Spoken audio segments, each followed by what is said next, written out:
Just a little bit of a shout out here to these tools. Ryobi, no paid advertisements or anything, but I'm quite impressed with these latest batteries. These are 4 amp hour batteries, 18 volts, and I've got a whole plethora of these devices.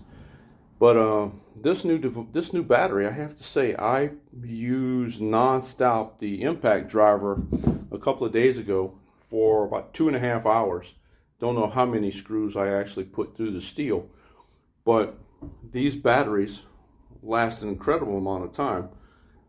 Oddly enough, all of these screws that you see up here are 2.5 inch, 2.5 inch Torx heads, and they take a little bit of oomph to get in there. Like I said, I drove, I don't know, 2.5 hours on these things, and I was going to stop when the battery died. Well, my arms died long before the batteries did, so it's quite impressive. So if you haven't tried the Ryobi brand, give it a shout. I mean, for the price, you can't beat it. But go after these 4 amp hour batteries, because those things are the bomb. So this afternoon, we're going to try out this new tool. I'm not quite sure how it's going to work. I've got a little bit of confidence here.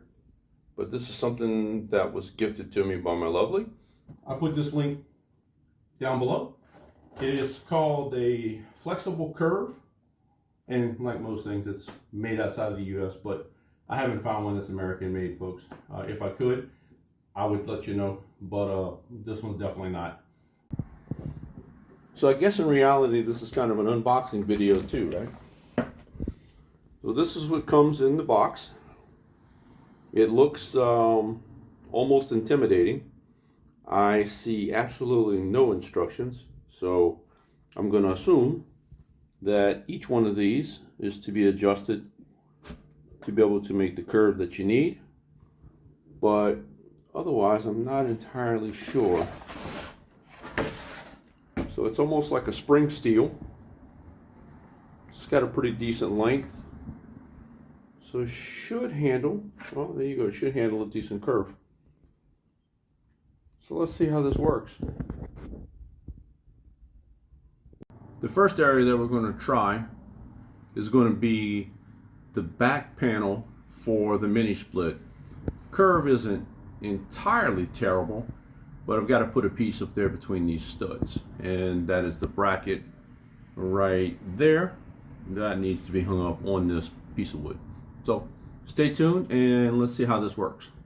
Okay, because I'm a little anal about things, I put a center reference point on the flex steel. So the overall length of this is supposed to be 37 inches long. So put a mark in the center, and I'll line that up with my center here. And by doing so, I should be able to reproduce that and transfer it onto the board that I'm going to use. So I'll tell you how this works. Okay,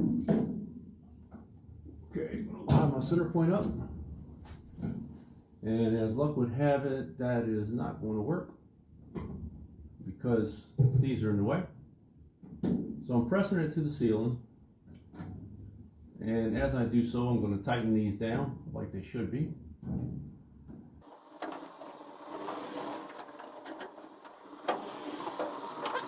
It gave us something like this, but we know that both of these ends are going to be off.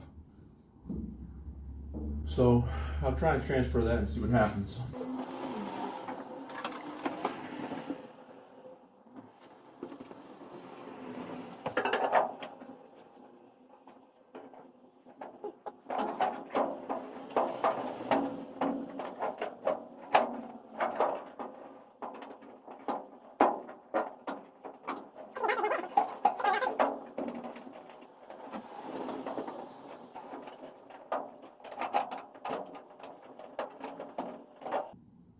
Okay, so my center point that I had drawn doesn't work, simply because it's longer than that. So I put one edge to the edge over here, and I went as far as I could. So we'll transfer this one to the board, and let's see if this works. I'm going to see what my overall length needs to be. It needs to be, we'll go center to center, center to center is going to give me about 35 1/4.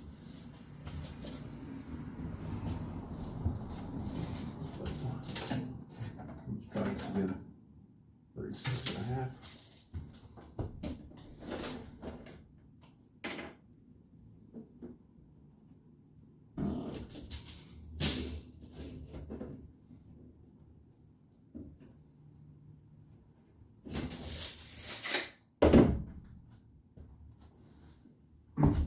So my overall board is going to be 36 1/2. That's my mark right here. Not that you can see it, but I can. So we'll bring this all the way to the edge. That's where I measured it to. And yeah, I'm still going to have I have to have a reference for a right angle. So still need to figure this out. Well, I've transferred the mark onto the board. Yeah, I had a little mistake right here, but this is the actual line, the one at the top. So overall, it's pretty easy to use, as relatively intuitive.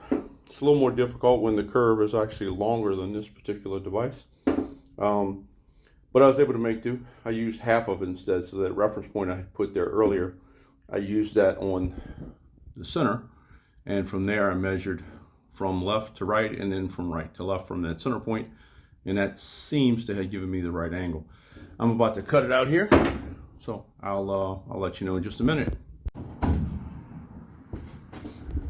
Okay, now that that's cut, I won't tell you how many times that took, simply because I had to notch up both sides and I didn't realize that when I started this process. So let's see how closely our curve lines up. You know, I have to say, that's almost an exact match for the curve. So yeah, I can give this one, I guess, two big thumbs up on this, because that worked out perfect. So if you're in the market for a curve cutter or a curve finder, whatever you call it, I'll link this one below. But yeah, I think this will work out pretty good. All right. And just like that, we have a bracket mounted for the mini split. Now, that's just the rough wood behind it. That's the bracing, if you will. There'll be sort of a shiplap that goes around, all the way around the place. So that's just really the backer board. But curve worked out pretty good. Yeah, so I'm pleased with it.